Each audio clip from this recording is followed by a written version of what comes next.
Hi, food friends. It's Kevin. And I'm Ralph behind the camera. And here we are at the cottage. And you know what? We are talking about stoves today. We, of course, normally do a lot of cooking. But I actually get a lot of questions about the stoves, whether it's the stove here or the stove that we use in Detroit. Of course, we have all kinds of little kitchens everywhere, so we have a lot of stoves. Kevin's a vintage appliance fanatic. And particularly stoves more than anything else, and I don't even know how many I have anymore. We really try to even rotate them every once in a while, just so that we can keep them all in service and give them a chance. And that's what we're doing this weekend? And that's what we're going to do this weekend. This stove has been here for a couple years now. This is a 1958 General Electric, and Ralph is kind of giving you a little video tour of the stove. It has push button controls. You can see here left front, left rear, right front. I always say it's the stove that thinks it's a jukebox. That's right, and you can see. Push a button for. I'm going to actually push over here. Let's go to the right front because this is what they call a high-speed burner. This was something that a number of stove manufacturers marketed, and basically it gets hot, real fast, and it will bring a pan of water to a boil in about 3 minutes. Just that burner there? Just or all this of them? burner. Okay. This one's high speed, and so I've got it on high. This is the right front. The other settings here goes high, 2, 3, low, warm, and off. While that's heating up, let's look at the oven. So here's the inside of the oven. Fairly standard for a 30-inch. 2 racks. It bakes. It's a beautiful baking oven. It really is. We've made a lot of great meals in this stove over the past couple of years. What's in the bottom? This is the storage drawer. So we have a lot of pots and pans that we keep down here. It's very good capacity. These stoves are very heavy. I'm gonna, Marianne, hit the light switch over there, and let me take this off. There, Ralph can now. Let me take this off. Now you can really see that burner in action. And that didn't take long at all. No. And it's a hot June night, and we're heating up the kitchen. So we'll turn some lights back on. And turn that off. So if you come over here, you can see, let me shut this off. We've got our selector for our oven. So you have options of bake, broil, or timed bake. The timed bake feature is tied into the clock, so you could actually set the time you want the oven to go on and go off for the busy gal who's at the bridge club and the junior league and everything else. It's a real beaut, this stove. Look at that. And then here is your temperature selector for the oven, from warm, which is about 185, to 500 degrees, and then to broil. You'll see you have a light that comes on when the temperature is reached inside the oven. The light will go off and it will continue to cycle through. So it's got a nice light that kind of flows over the cooking surface. A couple of handy outlets. We use that often when we're making pancakes or using our electric griddle or even our coffee pot. I like how it has these little spaces here. Just perfect for a timer. Salt and pepper. Yep, it does. Those do fit really nicely right there.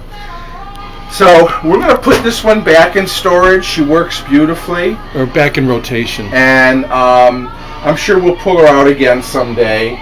In the meantime, we're going to replace it with a 1954 Frigidaire Thrifty 30. A 30-inch stove. And we're going to put that in tomorrow. So we're having fun with our stoves.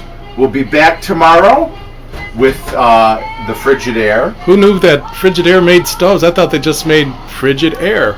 Well, they started making refrigerators, but they ended up making all kinds of appliances, washers, dryers, stoves, hot water tanks, of course, air conditioners, and at Frigidaire was part of General Motors for many years. Oh, I didn't know that. General Motors, the car company? The car company. So, and you know what? These appliances weigh about as much as a Buick did back then. They are heavy. So, anyways, so we are spending a little time with our appliances on this episode of Cavalcade of Food, looking at stoves. Mm-hmm. Yeah. Okay, we got the old stove out, sitting on the deck. Getting a little suntan. Yeah, we're letting it air out. And we got the replacement stove out of the car. Wasn't there something about that stove you said you wanted to say about the year it was made? Well, that's a 58. This one's a 54, which is the year that my mom and dad got married. Oh, that's beautiful. And the other one is the year I was born. Yes, you're right. So see, there's a connection in both cases. Continuity and connection. So this is pre-cleanup. This is the Frigidaire before you. Well, it's a little cleaned up, isn't it? Or is it? Yeah, it's a little cleaned up. Looks like you were drinking soda pop on the burners here. But So clean it up. get it wiped up. So we're gonna. Here, Ralph, you hold this. So the next step is to get this baby in the house. But we've done this enough times. We could start our own moving company. Stoves are us. Move a stove. Oh, should I pull it back? Mm-hmm. Okay. Yeah.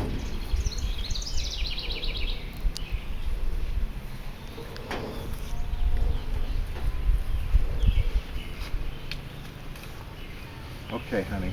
Good for now. Because I'm going to need you to help with this. Forget about that. Okay, back towards you. Yep. Wait, and then how do you get the steps? I'll show you. Okay, ready? Mm-hmm. More towards me. Okay.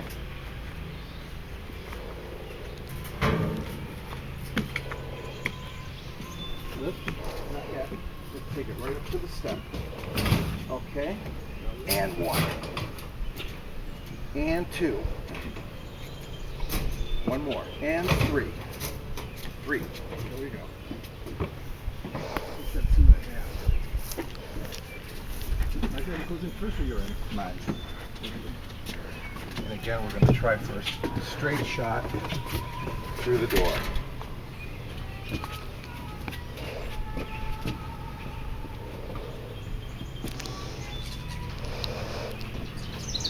See? You see?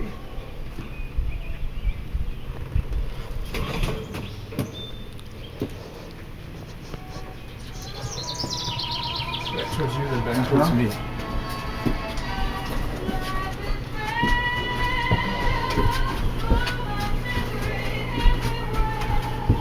Okay, take it down gently. Careful, because my hand's right at the bottom. All right, I got it. Oh, Okay. Ta-da! ta-da! We'll get everything in place and come on back and take a grand tour of this beautiful 1954 Frigidaire Thrifty 30. And then get it ready to whip up some vittles. Well, hello there. Here we are, and we finally got her in, and we've got her installed, and this is it. This is the 1954 Frigidaire Thrifty 30. Frigidaire was the first stove manufacturer to make a 30-inch stove. They came out with one in 1950, and it was called the Thrifty 30. And basically, it touted having the largest oven you could get at the time, because even though stoves were much longer, the ovens actually were smaller. You can see, while this is a standard size oven today we think of, at the time this was actually a much larger oven. It's in really good shape, and this is from 1954? 1954, yeah. Wow, did you have to do a lot of cleaning on this, or? Not really. I just really had to give it a scrub down. It was very dusty and things like that, but everything was in fairly good shape. So basically what we have on the Frigidaire, unlike the General Electric, which we took out, remember the General Electric had push button switches, which I loved. This has dial switches, which are actually on the front of the stove. They're not on the back dashboard. Oh, that's so mid-century. And they light up. Well, the idea was that you had the switches here so that you would not have to reach over the heat. Your cooking utensils to change the heat setting. But somewhere along the line, they moved them up there, which is what other people were doing. You still see often gas will have their switches on the front because that's an open flame, and the idea is that you shouldn't reach over an open flame. But electric stoves at this time in the early 50s, many of them still had the control knobs on the front. Then you've got your clock, and you've got a timer here. This is for, when you're baking. And then there it goes. And then, of course, you've got your heat setting here for your oven. The light comes on, and it will go off when the oven reaches its temperature. And you also have a broiler. I like the little F with the crown on it. That's the Frigidaire logo. This is also a little bit different element where the General Electric had the thinner cal rod element. This is what they call a radiant tube, and this was something that Frigidaire used. It's a wider, you can see how it's a thicker element. The idea was you had more surface-to-surface contact with your cooking utensil. It looks like those snakes that you could light up around the 4th of July and they'd turn into like a coil. These, the General Electric elements heat up much quicker than this does. This takes a couple extra minutes to really get up to full speed. And only a few minor explosions along the way. That's right. And then here's your oven. This is an earlier oven with, again, it does not have the element on the bottom that you're used to seeing in an electric stove. It has this. This unit here is called an evenizer. And the idea is that the coils are underneath this, and it helps to sort of spread the heat evenly throughout the oven. Evenizer. Okay. Yeah, evenizer. So is Frigidaire still in business? Yes, they are. They are no longer part of General Motors as they were, you can see here, made by General Motors. But they're part of Electrolux, Frigidaire, and a few other brands. They're part of a big conglomerate. But when it was made by General Motors, it was like a tank. It's very sturdy, like a lot of things were. Well, when you think about it, too, appliances like this and cars had a lot in common. They're using metal, they're using chrome, they're using electronic switches, clocks, things like that. So they probably did share a lot of engineering and components. So this is what we've got for the time being. We'll keep her around for a while and cook on our 1954 Frigidaire Thrifty 30 electric range. Hope you enjoyed the tour of Kevin's new toy. Okay, see you later. Bye.